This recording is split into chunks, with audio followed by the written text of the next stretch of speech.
everyone, welcome back to For the Love of Indy.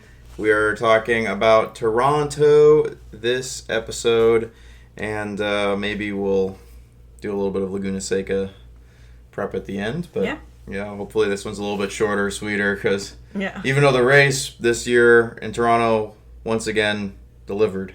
Yeah, it was amazing. So, I think I saw it was at 266 on-track passes. Something like that. It was nuts. Yeah. I mean... Well, it's a far cry from beginning of the season. Yeah. I mean, think about when we read that article, and it was, the on-track passing for the first 5 or 6 races was like a total of like 20, 30 or something around that number. Minimal.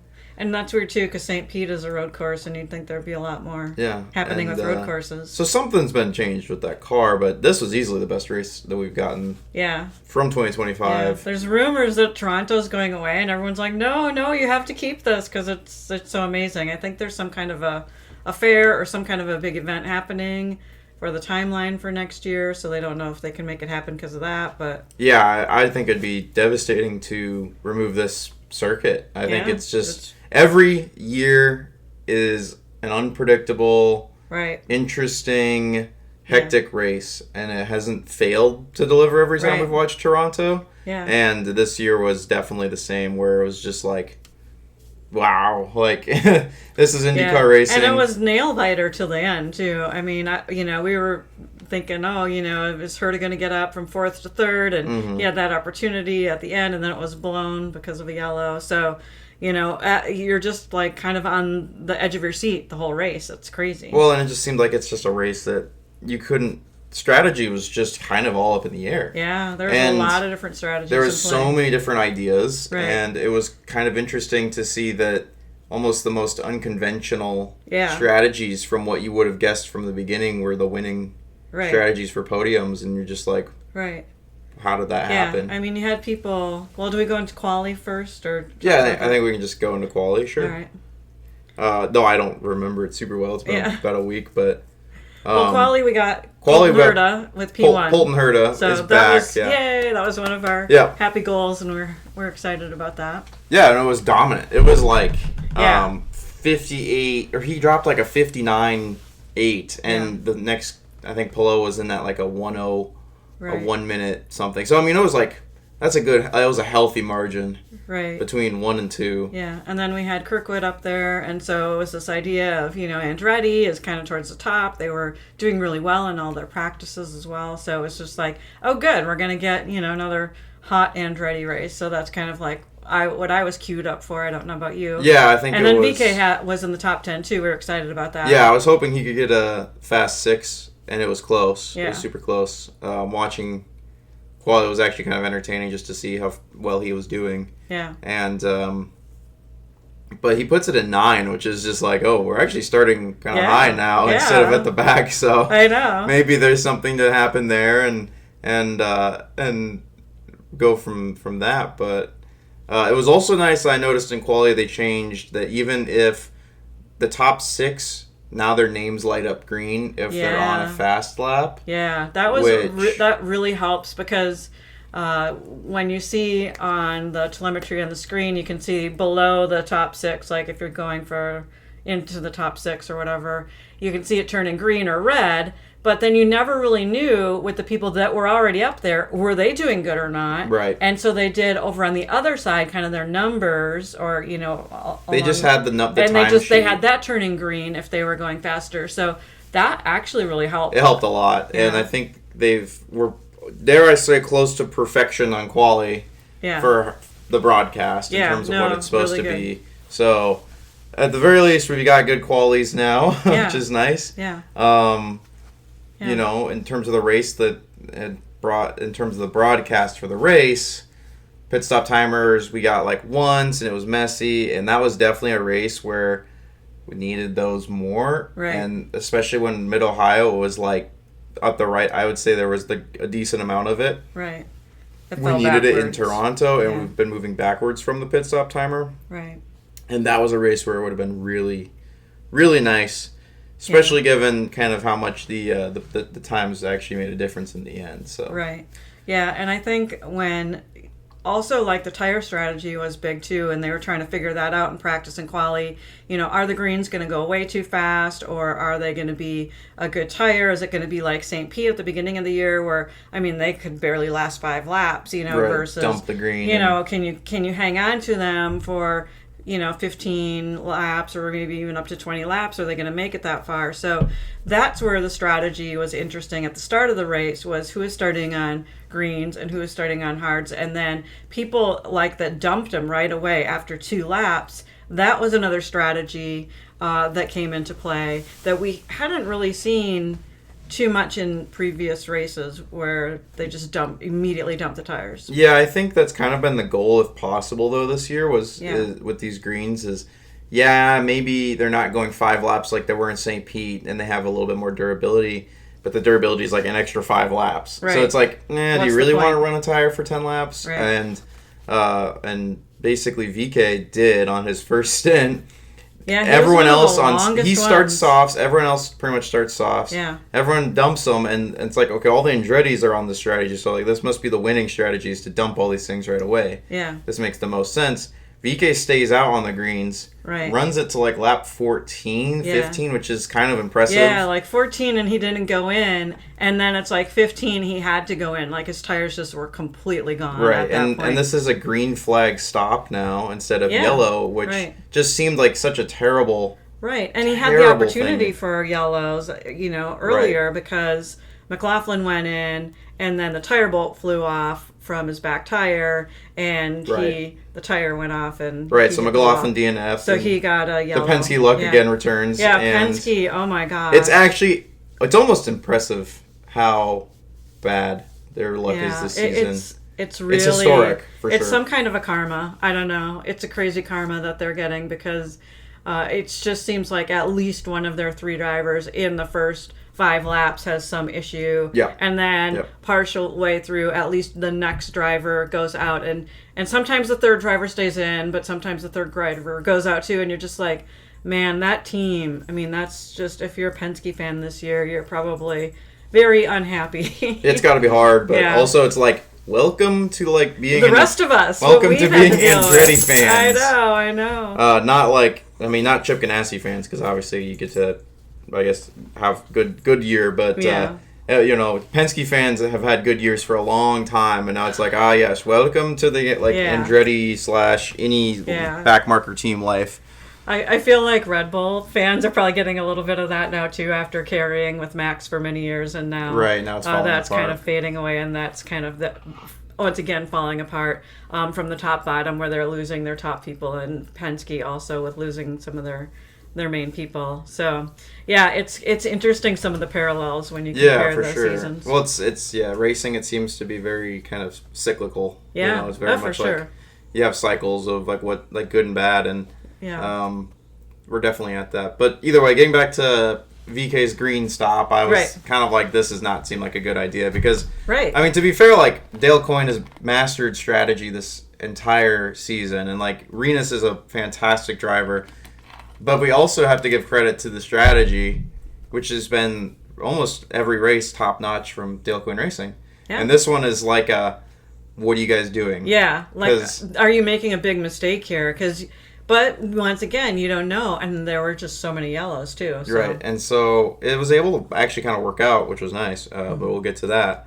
And so, the race at least was very unpredictable, with kind of good amount of wrecks, but not like serious, enough to bring out safety cars, and it's kind of like crazy to think about. We got races like Toronto and Detroit, and we go back to like the first few races, and there wasn't a safety car for like 470 laps, and it's crazy. And it just really was. It just kind of really highlights something's changed in the way that they set up these tires, or the way that the car has been set up, or I don't know what, because it just seems like it's been very like behind the scenes. Well, I also think like there were some times where they were 3 wide on this track, and this is such a narrow track for the most part. Yeah. And 3 wide. There's a lot Yeah. more risk taking, I feel like, with this track and with the drivers. And people were just going for it and making these passes where you're just like, oh my gosh, don't do that, that's scary. And they'd make the pass, and you're just like, how did they do that? Yeah, I mean, a lot of nail biting. Yeah, of sure. Like racing, and sometimes you kind of see it. Like, it almost, I think Lundgaard, like, touched into the wall, but then, like, just turned out of it. So, like, it was going to be, like, a smash, but then he somehow... Right. Like, there was a couple just points like that where it's like, oh, geez. And that was also at the period where it's like, I don't know if a yellow would be good right now. It was, like, towards the end of the race. Right. And, our yellows... Because then it's just like, ooh, whose race gets ruined by a yellow? Mm-hmm. And ultimately hurt us, but it's like... Yeah. Well, before that, Rossi hits this wall, too, and when they go back and they look at the wall where he hit, the walls were not put together. There's like an inch gap there of these walls being put together, and he hit it just at the spot where it completely caught the edge of the rim. Yeah. And then, nuts. So he was out, so that was disappointing because Rasmussen earlier in the race kind of had a spin around and lost some stuff off his car, but then kind of turned out and kept going. So they were having a tough go. Yeah, ECR in Toronto. ECR did not have a weekend. That's for sure. Hopefully they will. Look at their race at the Java House race. Java House race. Yeah, you would think, right? And yeah, it's also really interesting. Java House shelled out the money to be the title sponsor for. That's impressive. This race. Yeah. But, I feel like weirdly strange because it's like they really have some money, don't they? Yeah. But well, it must be working for them. It must be paying off because they're committing to the team and they're also committing to a race, which is impressive. Is awesome. Yeah, that's good. So yeah, and then I feel like there's just so much that happened that, Rosenquist was driving with like a half broken wing again, right? And how he was hanging in there, and without really any issue to. His third sector, which is like a very technical sector, where wing probably makes a massive difference. Yeah. And it was just like, he just like got through it just fine, except for like right at the end. Yeah. Right at the end, and brings out that yellow. And to finish the race under yellow was like.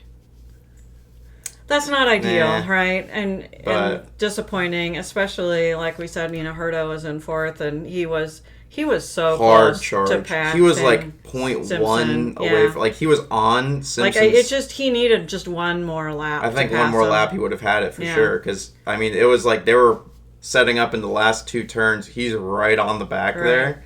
Yellow's dropped, but it's like down in the turn 1 he probably would have had him. Yeah. And Herta had the tire advantage too, so I think he had. I don't know how many Well, more and the car laps just earlier. had pace advantage, and it would have been nice to see him on the podium, especially starting P1.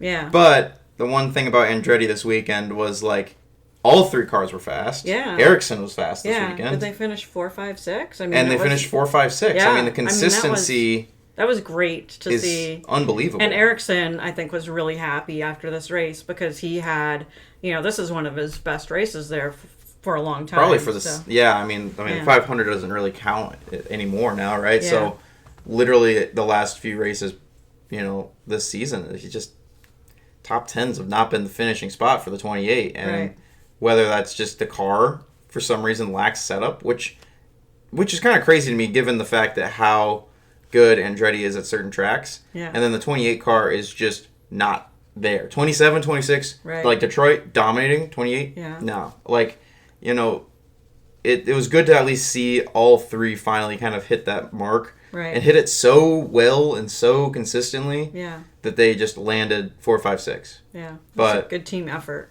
For Andretti, that was like, okay, you guys definitely know this track, and obviously they do, because getting P1, and in quali is like kind of expected from last year. Right. And apparently the conversion rate for P1 to wins in Toronto in its history is like 6 times. Wow, yeah. And so last year was like a very rare exception. Right. Very rare exception. And this year... That's interesting to know. It would have been like wild for it to have happened twice, Right. So just at the very least, the Andretti cars once again kind of they did have a good weekend. It's not like they had a bad Right. weekend, and I can't complain about that. So, Right. yeah, I think that's important to note. Yeah, so Pato was on a little different strategy as well, I think, as far as when he stopped. Yeah, I definitely wasn't watching him closely in the race. I wasn't either. But he ultimately gets to push all the way to the end. Yeah, but I think he had enough fuel save to be able to push at the end, and then VK. And VK, which with the I told you so drive is what I think I would call that race, because right. It long time coming, like, had to have happened. I think it could have happened, and shows finally how top tier of a driver he is. Yeah. Helps keep his name remembered. Helps people start to maybe look at him differently. Yeah. Like, I think this is such a great race for his reputation. Yeah. And I've been saying it all season long, that VK is actually a really good driver. Right. Now he finally puts the shitbox of the DCR onto the podium. Yeah, which was amazing. His dad didn't even think was possible, mind you. So at Iowa, I'm like, do you think we got a podium? His dad's like, no, anything top 10 is a podium for me. Right. Anything up top 10 is great. Yeah. I don't think the podium would be there, but as long as we can keep hitting very consistent marks, that's awesome. And I'm like, I don't know. I bet you he could. Yeah. I'm like, maybe Toronto, maybe Laguna, maybe these sort of more technical tracks. I think he could do it. Yeah. And his dad's like, I don't know. I guess we'll see. But I'm not gonna get my hopes up or kind of expect it. Yeah. And then the next fucking weekend he drops a P2. Right. Almost a win. Yeah. Which is just like. It's like the most bittersweet thing, because it's like, it's fantastic, but the win was lost purely in the fact that Pato had a better in-lap and was like a second faster on getting into the pit. And do you think if VK would have gotten rid of those softs a couple laps earlier, would that have made the difference?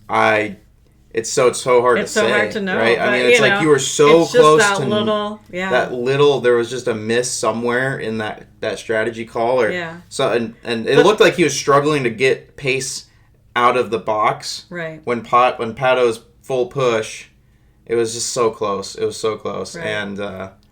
And there's probably just not a lot he could do there. But his race was fantastic, given the fact that, like, I didn't think a P2. As immediately after the first stop, I'm like, oh, we're back in P20. I guess it's a back to front race again. Yeah. And then the strategy call was like actually the right call, given where kind of all the yellows landed. Right. And it was definitely a offset strategy, and it was a gamble, but it worked out super well for Dale Coyne.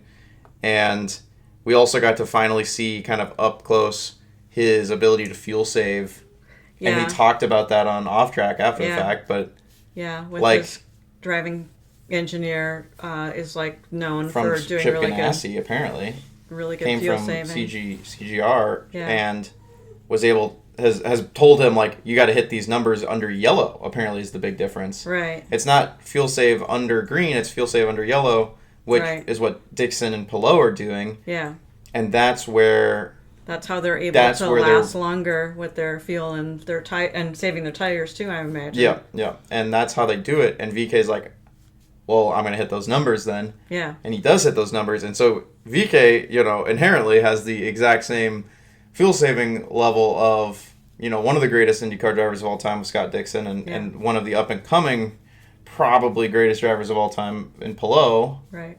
And it's just like, he's matching that. You know what I mean? And it's in a way worse car. Right. In a team that is so underfunded, it's not even funny. Right.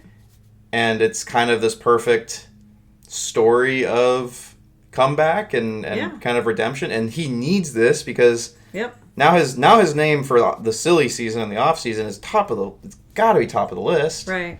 Because he was only on a year contract with DCR, right? So I don't know what opens up for him, but I do know for teams, but I do know that he's probably getting offers from all of them that do have openings or could try to take him, right? And it also kind of shows that ECR was a little silly in maybe letting him go. Yeah. Because he's been with ECR since I think his IndyCar debut in 2020, and so I mean, maybe 5 years with a driver 4 years of the driver is kind of a long time, and yeah, he was delivering apparently top 10s of the season. 7 is his record, and that was last season. Last year, yeah, that's what he said. Which was also in the background, and I wasn't paying attention to that last year. Right, and now he has 7 this year. Yeah. Which means we're definitely, I think, possible. A couple more. That he's going to beat that record for sure. Yeah. Like 100%, we'll hit 8 minimum, I bet. Yeah. And he's shooting for 10, and I think we can get 10, and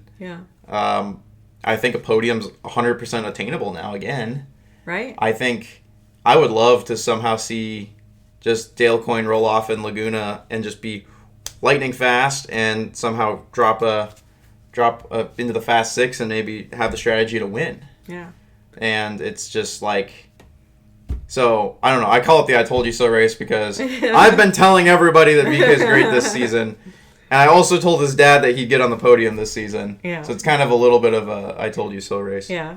And I'm sure his dad is not unhappy about that. He's very like, oh my gosh, I'm happy that you're saying I told you so. Like that's great for them. It was really fun to see the celebration. When he pulls up and he gets a big hug from Carmen. He said that's the first time she's seen a podium in person, so that's amazing. And then with Mom and Dad there, and we're like, oh, we know them, we met them.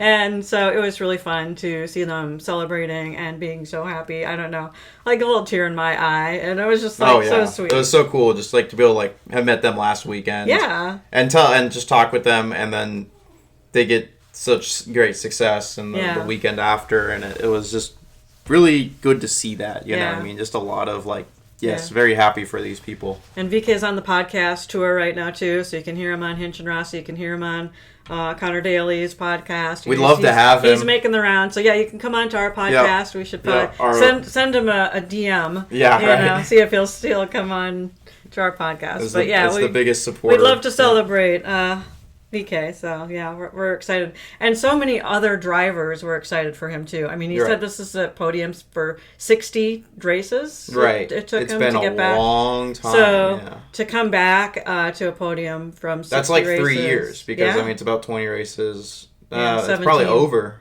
3 years. Over 3 years because So that's great. I think he's had like 5 podiums. I think the last time he was on the podium was his win in the Indy GP. Okay, yeah. Is probably the last time. 2022, or was that 2023? It was 2022, right? It was 22. Yeah. Which would add up to about that 3 would years. Make sense. So we're excited. It was awesome. Like it was totally great. It was like okay, Herta kind of we didn't get it there at the end, but we did at least get VK up there and. And I don't think anybody could have picked that podium too with VK there and then with Simpson there. I mean, that was his first time I think on a podium. That was Simpson's first podium. So it was kind of an unexpected podium, and it's just fun. That's what we really like about IndyCar. Right. Is when it's unexpected. It makes it exciting. It makes us want to watch, and that is like. For a while there, we're like, oh, the beginning of the season. Then we're like, it's so back. And then there were a little bit where we're like, oh, is it back? Is it not back? But now it's like, oh, yeah, no, I'm feeling good about the rest of the season. I feel like also last year, though, like the season just totally started getting so good at the end. Like, I don't know what it is about IndyCar and just like the last 5 races just being these firecrackers. Yeah, well, Herta was winning last year really good too. Pulled off the Nashville win. And Toronto. 2 races at the end. And finished P2 in the championship. Like, it was a great year last year for Herta. Right. Especially, like, at the end. It was almost like if he had more pace at the beginning of the year. Yeah. Because, again, beginning of the year for 26, it's just like they're not put together enough. And, like, I think he got screwed last year a lot on pit and stuff like that, kind of like this year. And so, like, last year, he could have been more in the fight. And this year, the championship's pretty much locked up. I've seen a post that was pretty much like, technically it's possible, but the way points are distributed, like... But not realistic. Palou has to finish below P6 for every race, and Paddle pretty much has to win, like, the next races. Right. all the next 4 races. So it's like... Which maybe Pato's just on a roll and he starts pulling off wins like crazy and we're like, whoa, we, kind of underestimated him. But yeah, I mean, odds being very slim. But it's nice to have it feel a little more competitive. It's, less than 100 points right now. Yeah, it's just nice to have, seen that gap reduce. Yeah.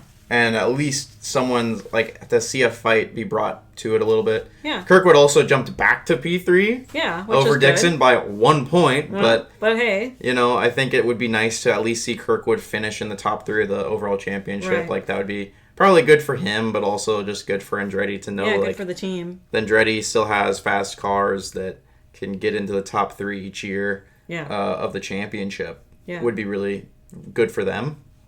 I think Rossi, maybe is he still in the top 10 of the championship? No. He dropped out. Yeah, because he was up there for a while. But he's had some bad races. So, I mean, to be fair, a couple DNFs. DNF'd in Iowa, DNF'd in Toronto. Yeah. He just doesn't have a chance at that anymore. It's probably done. I mean, I do think that with enough good finishes from Vika, he could probably jump in, maybe get into the top 10. I don't know how the points distribution is going to look like. At that lately, how far behind he might be. But he got a good power ranking this last week too from the drive, so that was fun. Not that the power rankings, those things are trash. They put they still put Palou at 1 when Palou had. I don't know. They shouldn't put Palou at 1. He had objectively one of the worst races in the last 5 races. Right. And you're still putting him at the strongest driver for the weekend. Get out of here. That's wrong. No, it's just wrong. I don't. After seeing that's that very one, biased. Yeah, that one I didn't agree with. The rest of them though were good because they had. The drivers you expected with Pato and Herta. But I think I put Simpson above VK, which is just not no. You know what I mean? That's just a no for me. For the power drive? Yeah. Yeah. Well, it's those rankings are kind of all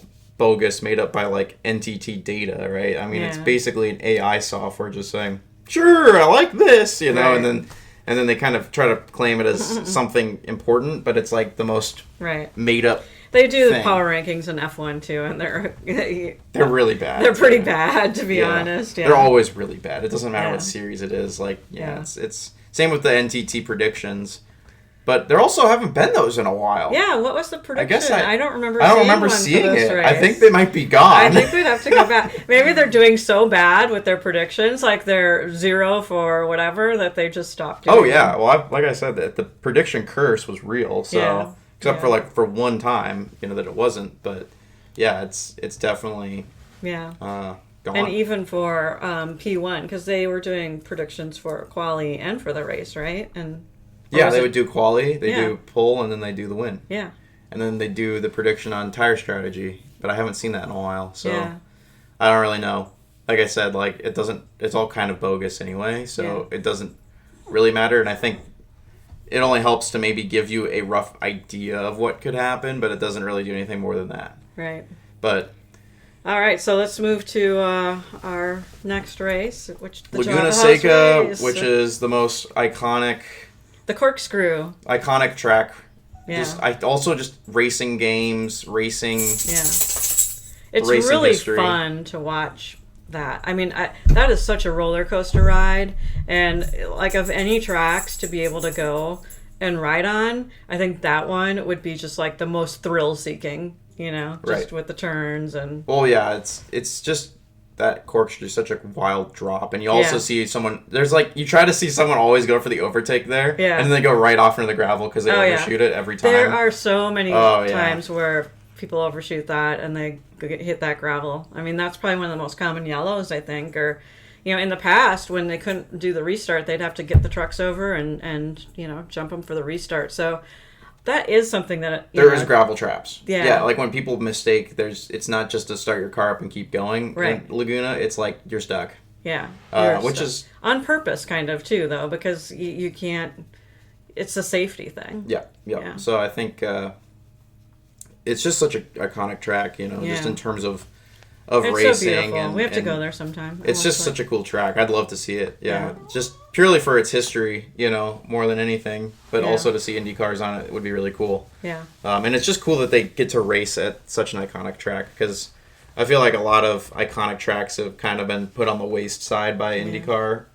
and like Sonoma, like being another really iconic one. I think they're in like North Carolina. It's like in Carolinas or something. Mm-hmm. Such a good track in Sonoma too, and that has been kind of put to the side. So to like have iconic tracks is always really nice. And Laguna is the iconic track, I feel like, for the West Coast. Yeah. So it's just fun. Last year, Palou won it. Palou had P1 as well. Yeah. And Herta, I think, finished P2 in the race. Yeah. So, I mean, it is kind of like a Herta track, too, with his dad being really good at it. So Colton's... Well, they grew up in that area, too, right? Or I think so. Or are they closer... At the very least, they're closer to the beach. Yeah. Yeah. What the heck is the name of that one? Can't remember. I know. I'm always thinking Newport Beach, but that's not quite right. No. Nope. Anyway. It's not going to come to me. That's fine. It's like we've been there before, to the aquarium. Yeah. But, so his dad being really good at it, obviously Colton kind of grew up to also be good at that. Mm-hmm. So I think, I would bet on Colton, I think, being in the top 3.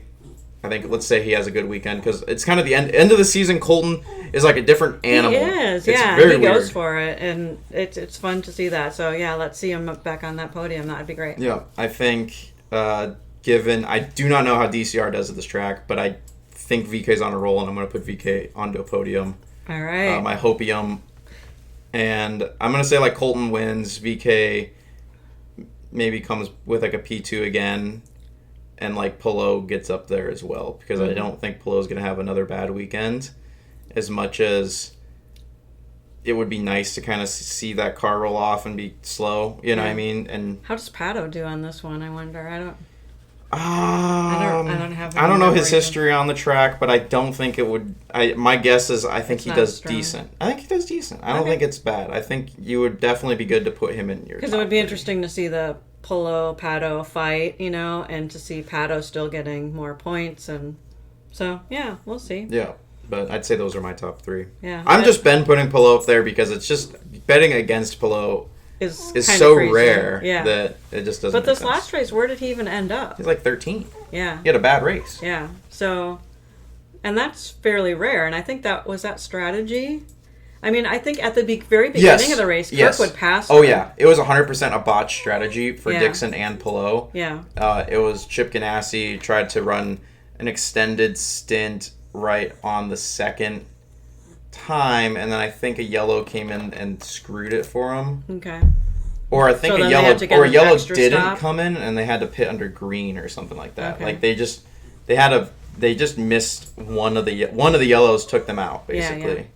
So it's kind of like how it took Andretti out of at least winning the race. Yeah. So. Well, I like your picks. I would go with Pato for third though. I feel like Palou's. I think what I want to not really want to see, but sometimes that you've got the championship, it's it's in the bag thing, puts a little pressure off, and then the racing isn't as solid, and maybe something falls apart. So or maybe their strategy, once again, they overshoot the strategy and it doesn't work for them. So that would be my pick. Sure, would be Herta, and then we'll put VK, and then we'll put Pato. Okay. I think also going forward, which we haven't figured it out quite yet, but obviously our format will change here on the podcast. Yeah. Of some capacity, just for filming. Yeah. And like a Zoom probably might be moving over to like a Zoom call or an online call or like immediately post race kind of. If we're watching it, watching format, just because I bought a house, so I'm not going to be in the area as much anymore. So well, you're like 20 miles away. I'm not far away, but it's like we'll watch the races probably. Yeah. But like might be the only time I'm like in the house. So like this format might change. Yeah. And so also more like a Rossi and Hitch podcast, or the typical format where we're in two different places and we both have our own microphone and we'll So do the deal. Just as kind of a not sure how we figured it out, but it's kind of a heads up for the viewers of that something might change here, and also be like maybe some leniency on a race or two, depending on kind of moving in, and there might be a weekend. And then you're going to be in Milwaukee, so maybe you can get some footage when you're up there with David too, and just do some little clips or things like that. Right. Too. Yeah. Being in Milwaukee and then recording after Milwaukee that week and then after selling your house and buying the house. Yeah. Yeah. The week after Milwaukee is moving. So it's going to be kind of a mess. Milwaukee may not get covered at all. I guess we'll just have to see. Yeah. So yeah, just to kind of I figure that's a good note to put in the podcast. And thanks if you've made it this far. Thank you. Put your picks in if you watched this before the race on Sunday, and we'll cover it next week. Yep, I think so. And like usual, like, subscribe, share, all that. Any traction on the account is good for us and good for you, because then we can continue the process. You know what I mean? Yeah. So and we appreciate you, and best of luck to your favorite driver, whoever that might be. Right. So at the end of the day, we are just doing this for the love of Indy. Thanks, everybody.